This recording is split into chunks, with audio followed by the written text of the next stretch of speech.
Welcome to MilSpouse Matters, the podcast dedicated to encouraging military spouses. I'm your host, Jen McDonald, and I was a military spouse for nearly 30 years until my husband's retirement. I'm now the mom of 4 young adults, including 1 active duty son. I also wrote the book, You Are Not Alone, Encouragement for the Heart of a Military Spouse. Through my experiences, I came to believe that we're only stronger together. Whatever life is throwing your way as a military spouse, let's talk about it. So hello and welcome to this episode of MilSpouse Matters. This is your friend Jen, and I'm so glad you took time out of your day to join me today. And welcome to you, whether it's your first time listening or you're a long-time listener. I truly appreciate you, and I'm so thankful for you. And I hope that something I share is useful or encouraging to you. Just remember that any resources mentioned, you can always find them in the show notes, which will be located at milspousematters.com or jen-mcdonald.com. They both go to the same place. You can also click the podcast tab, listen to the whole library of all the past episodes, find other resources, and all the ways to subscribe, along with lots of other resources for military families, from PCS resources to military kids, military marriage, Christian military spouses. It's all there. So go take a look and check it all out. And of course, I would always love it if you subscribe and leave a review. We like the 5-star kind, and share the show with anybody else that you think could use it too. So today I am talking to Jennifer Barnhill from Partners in Promise, and I will tell you a little bit more about that in just a minute. But first, I want to tell you about a couple of things, Jen's favorite things this week. So first off, I am so thrilled with the response to the re-release or the updated edition of my book, You Are Not Alone, Encouragement for the Heart of a Military Spouse. And as I record this at the beginning of February, it has been on the Hot New Releases bestseller list for military families. So that's really exciting. We have been at number 1 for several days for new releases in military families. And it also has ranked in the marriage category and the Christian devotionals category. So thank you to all of you who are reading the book and sharing it. It really just means so much to me. And I love the new format, the new cover. It's all updated and it just looks amazing. Had a great designer. So thanks all of you for supporting and reading. I appreciate it so much. And we just started this week in the Christian Military Spouses Facebook group a book study on the book. We are going through it over the next couple of months. So every Wednesday I will upload or do a live video telling a little bit of a backstory behind some of the readings and giving some extra questions, and then we will discuss it in that group only. It is a private Facebook group, so you can feel pretty secure there. So all you need to do is go to the Christian Military Spouses Facebook group, and we have a few questions you need to answer so that we can kind of screen to make sure that you're a military spouse, and we'll get you right in. You can join that discussion there. My other favorite thing is the Independent Wellness Summit called Flourish from Independent and Corey Weathers. Connect, relax, grow, and flourish in your military spouse life. Join me and other military spouse and first responder spouses for this virtual summit from March 7th through the 11th. It's all online. You can listen from anywhere. General admission is absolutely free. If you would like all access or a VIP registration, you can use my link and you will get 20% off. And I will share that, of course. So all access and VIP registrants get a free virtual swag bag, lifetime access to the interviews, extra materials, and a chance to win exclusive getaways. Like I said, general admission is free. All access tickets with the discount are $27.99. And then I think the VIP access is a little bit more. So check it out. I'll put the link. You can just go take a look. You're not committed, but like I said, it's free. So you can watch all the interviews for 2 weeks of unlimited streaming with the general admission. So you can also enter to win some prizes that way too. So take a look. It's the Independent Wellness Summit called Flourish.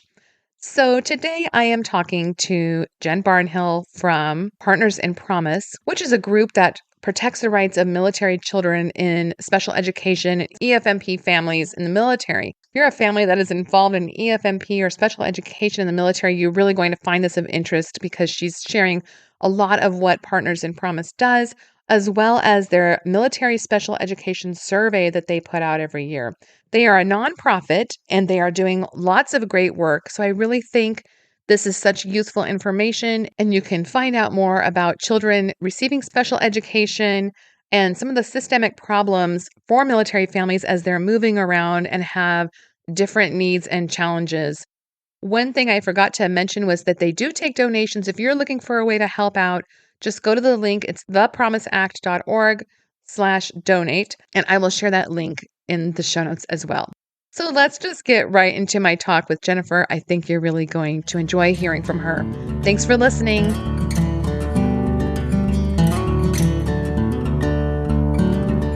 So welcome, everybody. Today, I am speaking to Jennifer Barnhill, who is a freelance writer with a focus on military family advocacy.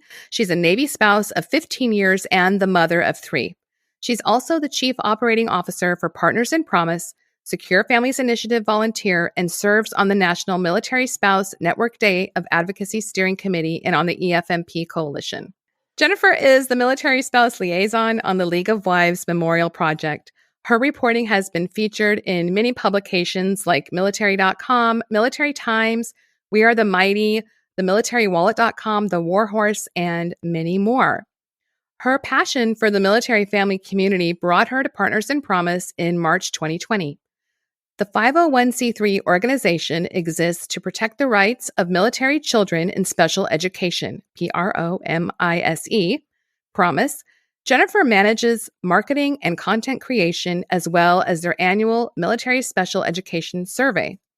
In addition to her volunteer work, Jennifer is currently studying at the University of North Carolina, Chapel Hill in pursuit of her Master of Public Administration with a concentration in nonprofit management. And also she's writing a book, so she is a busy, busy lady.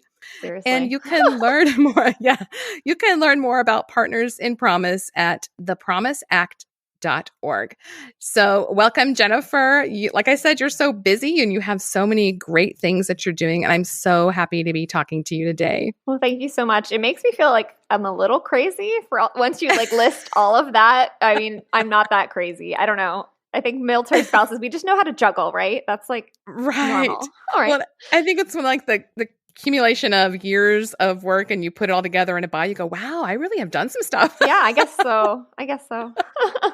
That's pretty awesome. So I know we're going to be talking about Partners in Promise and your work with EFMP families today. But before we get into that, I wanted you to give us a quick overview of your military spouse, military family background. So I think you go back a ways. Yeah, I'm a salty spouse. Yeah, I can say that.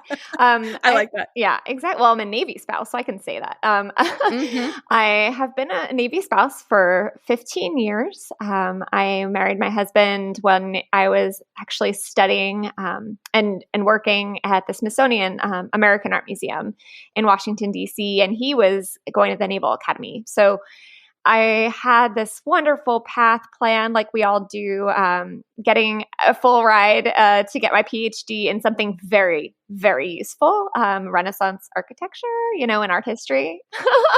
That's awesome, though. I mean, it is, but it didn't really jive with falling in love with someone who would basically derail that whole path for me. But I wouldn't change it for the world, of course. Right. And clearly, I've tried to make up for that by doing other things. I've always been a writer, and we've traveled. We've lived in Japan multiple times. I've written for Stars and Stripes when we lived in Japan. All kinds of fun Navy adventures. So that's, I guess, my military background. That's so cool. And what was your favorite assignment? Japan? It's really hard to say. I think it just depends. There's different aspects. It's definitely the most stretching, I think, because it was when he deployed the most, and I made, those really amazing friendships that kind of catapulted the trajectory of where I am today. Making some of those relationships and really learning how to fit in with this community. Mm-hmm. Everyone finds their relevance in different ways, and for me, that started in Japan. So I guess if I had to choose, Japan would probably be has a place near and dear to my heart. It's such a tight-knit community living overseas. I think if you don't have a chance to have an overseas assignment, you kind of miss out a little bit on that experience. You maybe you don't understand why people love the military spouse community so much, but there's just something special about an overseas assignment, I think, with Yeah, spouses. Because you absolutely. just have to help each other get Oh through my it. goodness. Yeah, it's hard. Hard, but Yes. wonderful. It's great. Right. Right. Well, like we were talking before the show, and I mentioned EFMP, and I didn't really define it. It's the Exceptional Family Member Program, and a lot of listeners may have just heard of it or may not even really understand what it is. So maybe I think you could give us like I don't want to say the EFMP for dummies. That sounds bad, but like the EFMP in a nutshell for listeners that may not really understand what it is. Yes. And so it's kind of hard to define because it's a program that's in flux. But let me just kind of back up for a second. So Sure. the Exceptional Family Member Program is a mandatory enrollment program. Doesn't that sound scary? Yeah. It is a program that is intended to help our families who have exceptional medical or educational needs. And that's not just for children, it's for adults too. Anyone who is not the service member. I would love to ban the word dependent from our vocab, but that's technically what's on paperwork right now. Don't worry, I'm hoping to change that. But you enroll because the military needs to know that it's going to move you to a new location that has the medical capabilities to help support and care for you. And also the educational resources. So if you, let's say, have a mental health need, they want to make sure that there are mental health providers in that new location. So by self-identifying under this program, they will note that for orders. And it's basically deals with assignment coordination. So where can you go that will fit those needs? The other part of it is there's resources. So the program is there to provide you resources, information. So if you move to a new location, where do I go? How's the school district? Are they going to help me with my my child who's in special education and navigating that world? So the program is there to help in two different primary ways. And the reason I said before that it's in flux is because recent laws have been added to help standardize this program. So we're in the middle of that standardization process. And, there's growing pains with everything, but Partners in Promise is here to kind of help be that liaison between our leaders and our families to understand, where those pain points are. So that's, I guess, a brief-ish summary. Well, and I think a lot of people don't understand, like for me, I am asthmatic. And so not until we were going overseas did suddenly I get flagged. And I was so confused. I was like, well, I'm not sick, and it was just more of, well, we're sending you to Guam. So we need to know that we have to do this whole assessment and make sure that where we're sending you, they can give you what you need if you get really ill. And it annoyed me. Yeah. So I'm like, I'm fine. And I understand the purpose of it, but it does seem, and we're going to get into this survey that's so interesting. There are a lot of things that don't go well with this vast population that you've put into EFMP. And so I think I would love for you to explain what Partners in Promise does to smooth that path. Absolutely. And so Partners in Promise was founded by 4 military parents, military moms specifically, who were kind of just frustrated with the circumstances that they were facing, specifically as it related to special education. When we think about a lot of issues that our families face in the military, specifically our spouses and our children, we deal with a lot of, like transferring of, the occupational licenses, employment issues, anything that has to do with that high mobility. And for special education students, that was a huge problem that our families were facing. Those 4 founders, they were facing this issue and they were like, is it just me? Are we the only ones dealing with this? Because oftentimes, when you're moving around a lot and you're facing struggles, you feel alone. You don't know if you're the only one going through that. And maybe you don't want to be that squeaky wheel. You don't want to be like, oh, this is so hard because, your neighbor is having it hard too. So why, are you alone in this? So they really wanted to understand. And what was going on with our military kids in special education. So they conducted a kind of a grassroots Google survey to try to find out, is it just us? And that was kind of the start of Partners in Promise. And we've grown a lot since then. And this year, we've actually conducted 2 surveys since then. I joined in February of 2020. So really just right at the beginning of the pandemic. Yes. Well, technically they founded in January of 2020, but they were working together before that. And I actually was interviewing Michelle Norman, one of our founders and our executive director. And I didn't even have any idea her daughter was being sued by their school district, which many people don't understand the way that special education works. It really puts parents in a driver's seat. So I'm going to kind of talk about the idea of special education, and then we'll talk about a little bit the data, because I think that this kind of helps paint a picture. Right. So if you think about special education or any education for any child as you're in a car and you're trying to go to a destination, and that destination is your child's education, right? That is the basic idea. So if you're in a general education, you still want that. You want your child's in the car with you. Maybe you have a tutor that you invite with you. You work after school homework together, and you head towards your destination. But for special education parents, it's a little different. Everyone has unique needs in their education program, something called individualized education program. This is kind of the vehicle for special education students to access education on the same playing field as their general education students. So what that looks like could be, for a child who has ADHD, maybe they have to sit in the front of the room for, to help focus their attention. Or maybe for another student, they need a one-on-one aid to help them read through the questions and really understand what's going on with the assignment. Everyone has a little bit of a different program. So that program is the car and the route that they're taking to their final destination. Another component of this is in that car, we'll call that car the IEP team, the Individualized Education Program team. And in that car is the parent, the child, educators, both the general education team, school administrators. They all want to go to that end destination. The problem is they don't all agree on the route sometimes.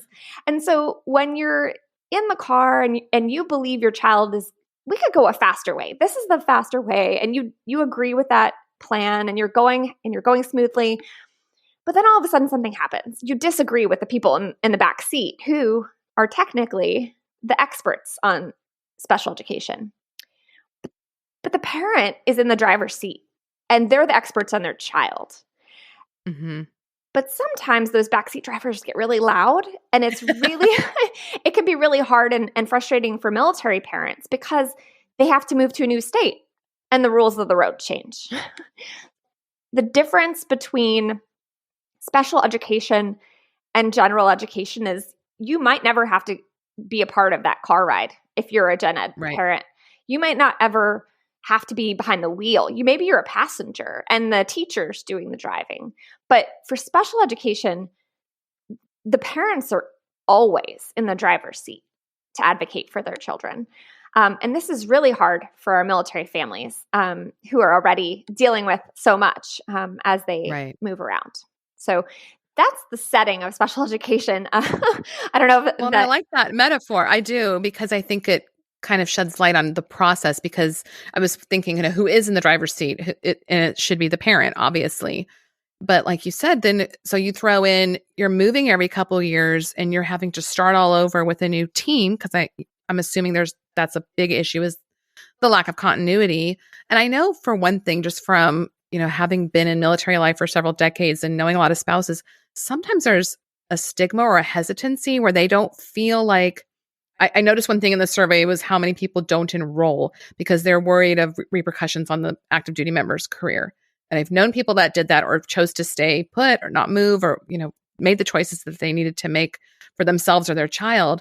And it's just such a shame to be put in that position where they're not feeling the support that they need. Yeah. I mean, stigma is a major factor for disability in general. When we think of the word, I'm fairly new to this community and I'm still learning. But one day recently it hit me, when you think about ADHD, attention deficit hyperactivity disorder, there's two words within that definition that have negative association. There's negativity associated with mental health. There's negativity associated with disability. And we at Partners in Promise really want just to have these conversations to remove some of that negative association, because everyone learns differently. Everyone does. Even if you think about how we learn and I say the word spectrum, and that can be used in this community in many different ways. But if you think of it that way, where you might have, gen ed, you have special education, you have gifted and talented, all of those differences in learning, there's still one is not better than the other. They're just different. And all of our kids learn in a different way. Some people learn visually, some people need to hear it. Some people could listen to this podcast and that's how they retain information, but someone might need to look at our survey data visually in our infographics. And I was going to say, an amazing infographic. I saw that I loved it because I thought it just lays it out so clearly. Well, and let me ask you this before we get too far into the survey, because I do want to talk about some of the findings. But as far as what Partners in Promise does, so you are speaking to military leaders. Are you, working with them to make things better? Do you feel that they are receptive, and kind of just maybe give us a little bit of how that's going? Yeah. So Partners in Promise, we work with families. We're taking their stories, both in our survey data and just meeting with them one-on-one and working with them on social media and hearing their stories. We take those stories and we share them with our leaders. So if our families are telling us through our survey that, the problems are accessing EFMP, let's say, for example, we will certainly share that information with our military leadership and with our other nonprofits who can help. Because, we all kind of fit in these little roles, right? We access our families. We share the information they've shared with us to our leaders, because it's just we're here to facilitate conversation and solutions, and that's kind of what the purpose is for doing the survey at all. And yes, our leaders have been receptive. We've had opportunities to share our survey data already with many leaders. So I can't exactly say the details of what's going on, but they are looking to improve this program. But, when we think about the military, it is and this doesn't excuse anything or change anyone's immediate circumstance, but it is a very large organization. So when you see change on a news article, it may not be felt for many years. That doesn't mean that you shouldn't still reach out to Partners in Promise and share your concerns and share your stories, because we will be happy to report those to our leaders. But doesn't mean that nothing's happening if you don't feel the change yet. We just ask that and trust. We have you, we've got you, and we will share your stories. And that's what the survey is all about, is, who wants to take another survey, right? But it's really valuable, especially for our EFMP families who often feel like they're not being heard, which is a lot of, some of the qualitative, findings in our survey is that, our families just don't feel like they're being heard. I think it's so important that they don't feel alone, that you are not only just making practical changes and helping advocate, but that they have a place to go where you guys understand and can help and show them the next steps. And so I would love to hear, or just have you share, some of the most common frustrations or obstacles for EFMP families. What do you see most often?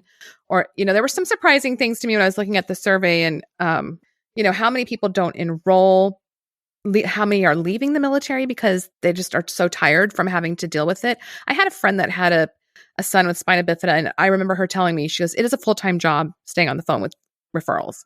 Yeah. And I know she wasn't exaggerating. That's what she did, a lot of the time, because he had multiple surgeries. and then the educational component. And I think that just has to wear on a family. But you're the expert, so I'll let you speak to what do you see as far as the most common frustrations and obstacles. I think it's funny that you say that I'm the expert, because I will tell you that all military special education families and all military EFMP families have very different experiences, but there are some common threads. And that's the thing that's been hard, I think, for our community, is to find those commonalities where we can make change. Because when you have, like you said, your friend had a child had spina bifida, and maybe someone has ADHD or someone has autism, another family member has cancer. All of these stories are very different.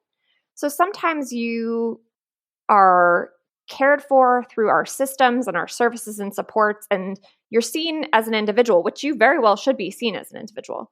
But when there's problems within those systems, it's really hard to find how those systems are broken, because everyone's situation is so different. So it can be very much like a family feeling like a squeaky wheel. Instead, they're not squeaky wheels. They're whistleblowers. And we're not picking up on the pattern. So that's what we tried to do because we came into this as family members, knowing that this is hard for many of us. That's what that original survey did for Partners in Promise before, when they first started.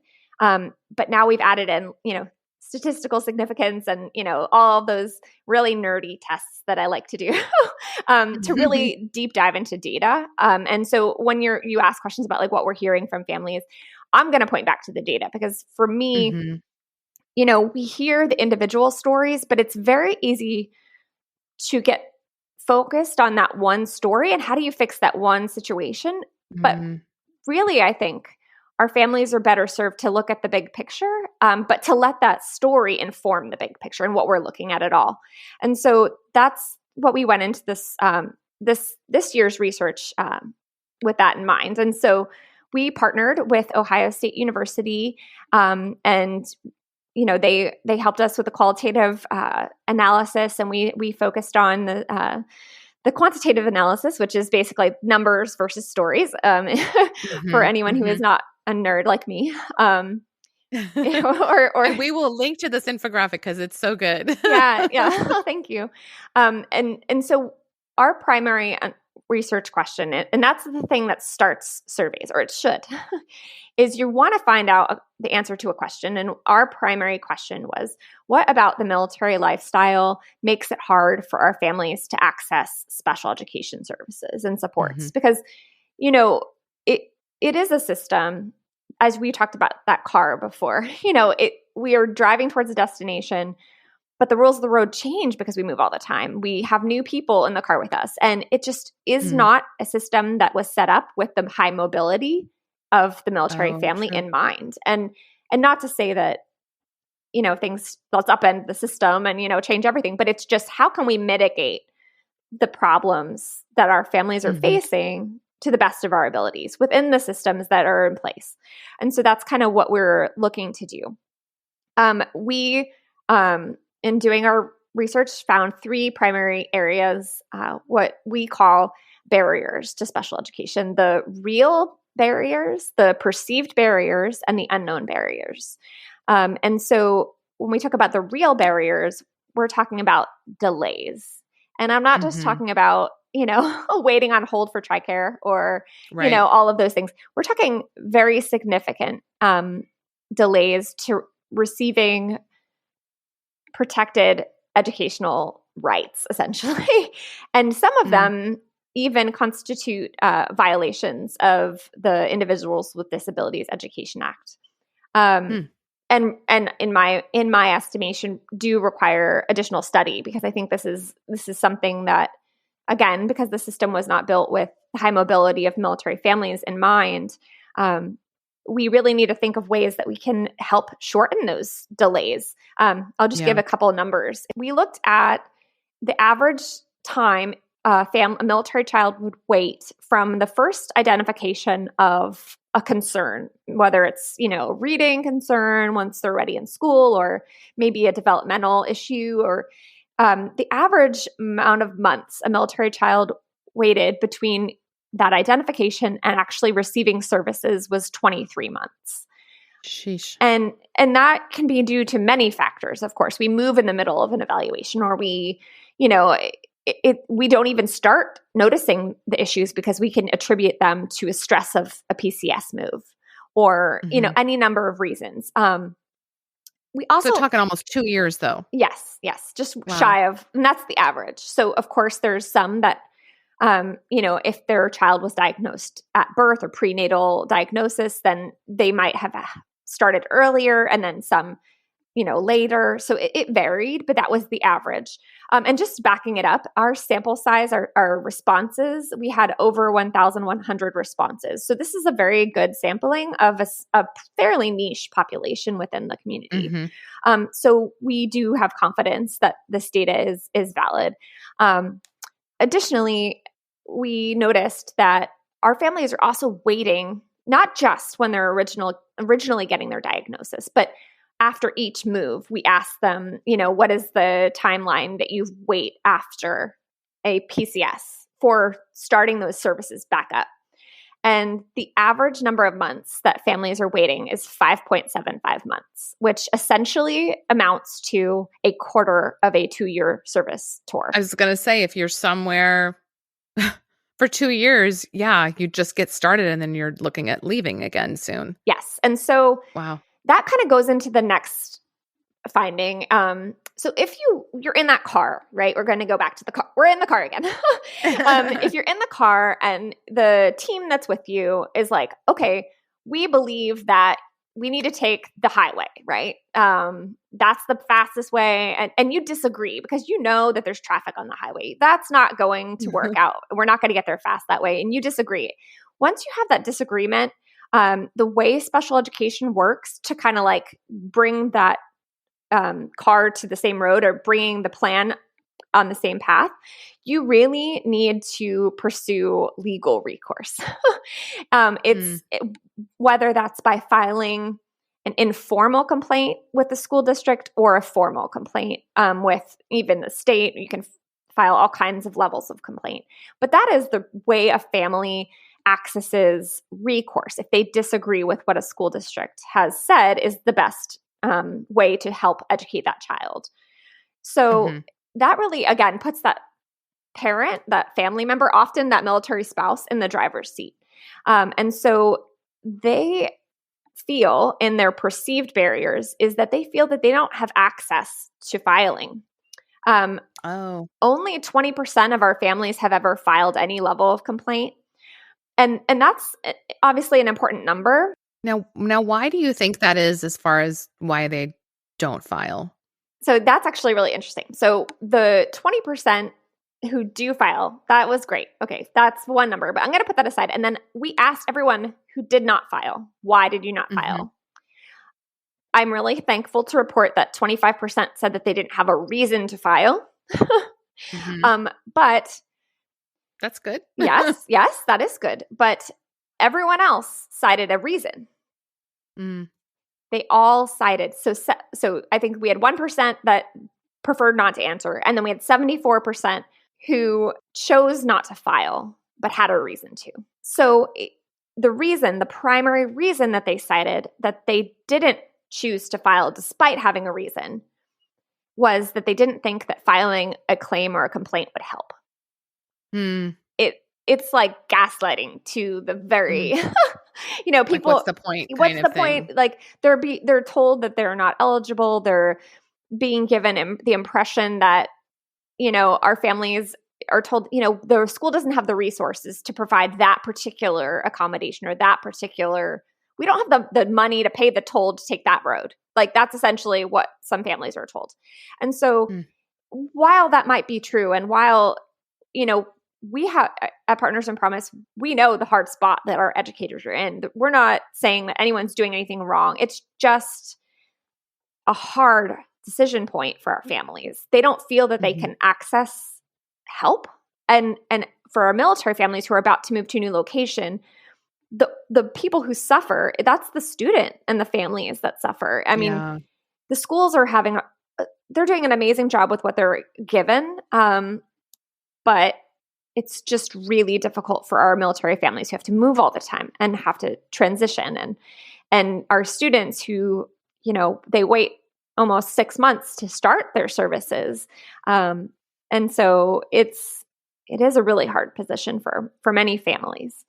Well, I'm curious if you were talking to a younger spouse that maybe has just started this journey with an EFMP child, whatever the diagnosis or being put in as that, I don't want to say label, but that they're in that program and they are facing frustration. What would you advise them to do? Yeah. Like you said, a lot of them don't think it would help. A lot of them don't know how to file a complaint to connect with you guys, or is there something that they can do locally, or what would be your advice? So there are resources at the state level within like the community. There are parent centers, there's Partners in Promise, there's for special education legal support. Recently, they have instituted a policy where special education attorneys are available for military families who are in EFMP. So if there's a concern, that you can bring that to your EFMP coordinator, and then they will route it up the chain for you. But just requesting that you get that consultation from an advocate or an attorney. There are resources available to you, and their last primary finding, I would say, is actually that knowledge is power kind of idea, where there were positive outcomes for our military kids in special education when their parents cited being more familiar with certain support systems. And it's a chicken and an egg thing, right? You don't know, like, did you learn about it because you had to, or, are they you're better able to better advocate because you know what's available to you. Right. And so, yes, we definitely recommend connecting with whatever organization, whether that's Partners in Promise, whether that's going to Military One Source. There are so many organizations out there. Find a friend who can point you in the right direction, who can be part of your tribe, and just get connected. There's resources out there, and just familiarize yourself as best you can while taking a breath now and again. And reach out if you have a problem. Yeah. I can imagine there's a lot of mentoring and, like you said, finding your tribe sort of thing going on with these families, because once you've figured out how to make the system work, you want to share it with other people. Do you guys have any kind of mentoring or anything like that you work with or know of? So as far as mentoring, we do offer, like if people email us or want to connect with us on social media, we're always available. It is really hard because, like I said before, everyone has a really individualized experience. So sometimes, my experience, might be slightly different than another person's. But I think it really is just a matter of talking about it, because, we need to normalize talking about these differences, not just neurodiversity, but just all differences. We need to be able to talk about weakness within the military, that it's not a bad thing, like to admit vulnerability of some kind. And so we're really thankful that our senior leaders are sharing their EFMP stories, that they, it's not going to hurt your career.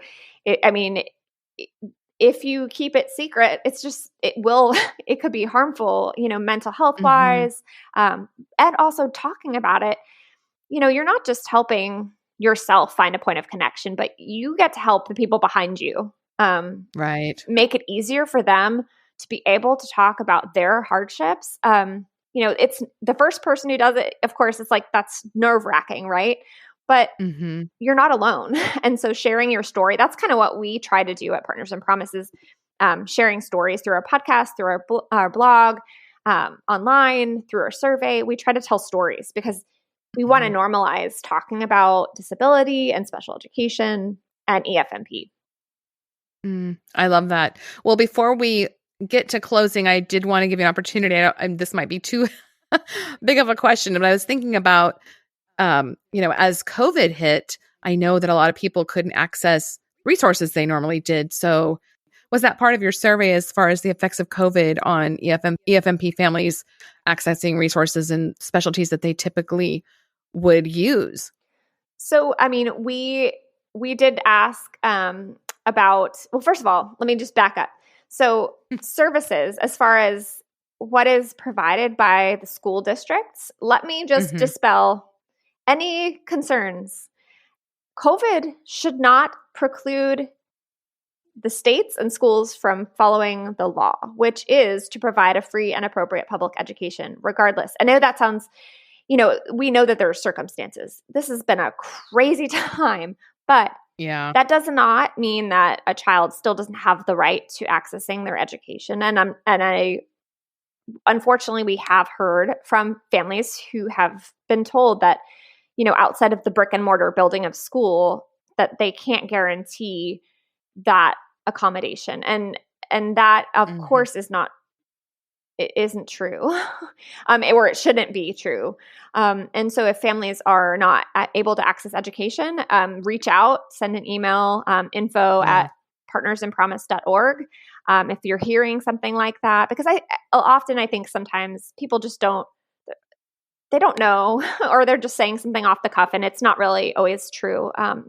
And maybe you just need to talk with someone about it. But as far as military services, EFMP services, our families are accessing service, but they often don't know as much about it. So, for example, like remote enrollment or advanced enrollment is a service that's offered in many states. Actually, right now, I think when last I checked, it was about 33 states offer advanced enrollment.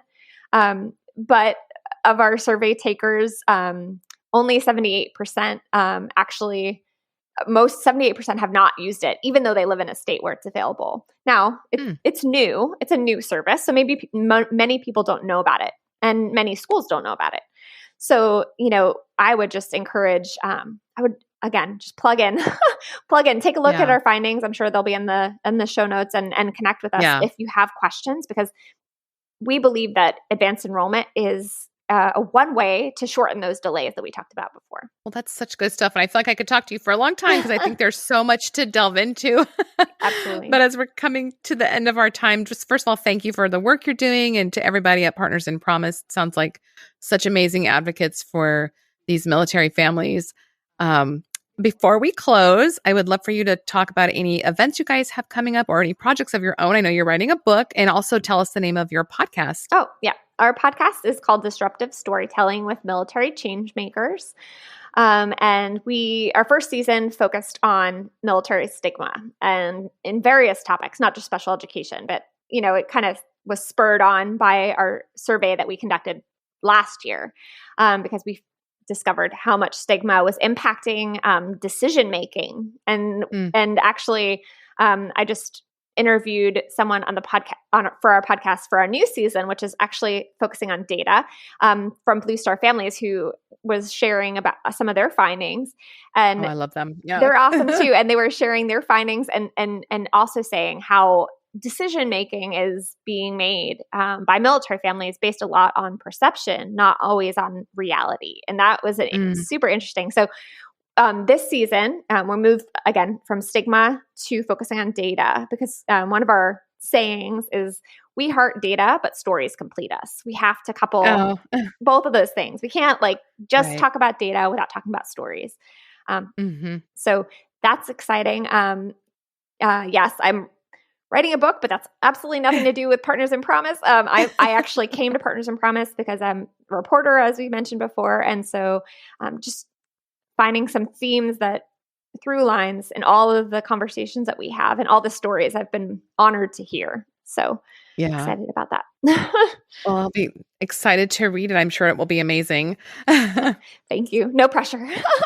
No pressure.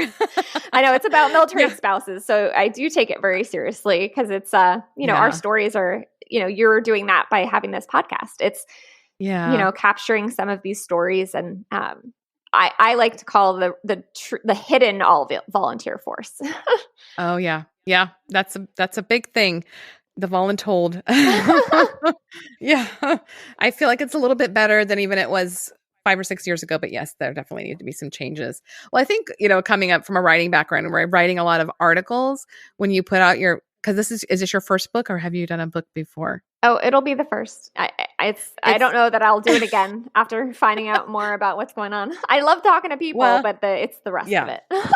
I think there was a part of me that thought it would be just like, if I wrote an article for an outlet, that's one thing. But putting your book out is like, there's a feeling of vulnerability I did not expect. And I almost wanted to like snatch it back because I thought it's my baby and I don't want anybody to tell me my baby's ugly. It's very raw. It's a raw feeling. But the thing that I'm excited about is that I've, interviewed, so far about like 50 or more. I know that doesn't sound very much, but it's a lot of conversations. It's a lot. And so I don't want it to be my story. It's our story. So, I'm still actually actively, interviewing people for the book. So, if you want to learn more, I'm sure we could put some information about it. But yeah. It's different writing. My second book is about other people, and I have found it's been much slower because it's harder to write other people's story. There's such a responsibility that goes along with it that's a little bit different than you're just drawing from your own experience. So yeah, I'm excited. I'm interested to see what comes out of it. I think it'll be awesome. Thank you. Well, before we close, I did want to remind everybody to find out more at thepromiseact.org, where you can find that survey. Like we said, I'll link to specifically to the infographic as well, ways to connect with Partners in Promise and on all their social media. But before we close, Jennifer, thank you so much for sharing all your knowledge and just this. I think it's just so incredibly important and also very useful information for anybody, that whether or not you have an EFMP family member, if you're in leadership, if you are working with other spouses, I think it's just so good to know what's going on. So I would like to give you an opportunity if there's anything else you wanted to share before we close. Just connect with other people like that. If you are not connected to EFMP and you've like muscled through and listened to my jibber jabber about EFMP this whole time, thank you for being an ally for people who are different than you. If you are an EFMP family, plug into a concern and a cause that is not EFMP. We need to learn more about each other's struggles, because I think that if we are so in our own world, it's really easy to just forget that people have very diverse struggles. And, so I think that is one way practically that our families can help not only themselves, but those around them, just getting to know other people and what they're dealing with.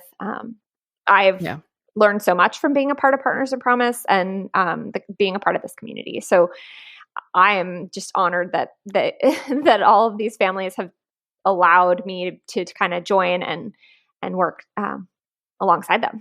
And it's been an awesome growing experience. Oh, I love that. I think there's just so much strength in community and numbers, like you said, just joining together, and you don't have to go through this alone. I think there's so many spouses listening that may have been frustrated and feeling like they're having to just tackle this alone and they're the first person to feel this way. And you're not, most likely. You're most likely, there's somebody else that's been through it and can help you through it. And so, yes, get connected. I love that message. So great. Thank you so much, Jennifer, for sharing and for coming on the show today. Thank you so much for having me. Appreciate it. Yes, and we'll be interested to hear what's coming next. I'm sure something. There's always something. Yeah. Well, thanks everybody for listening, and I'll talk to you next time.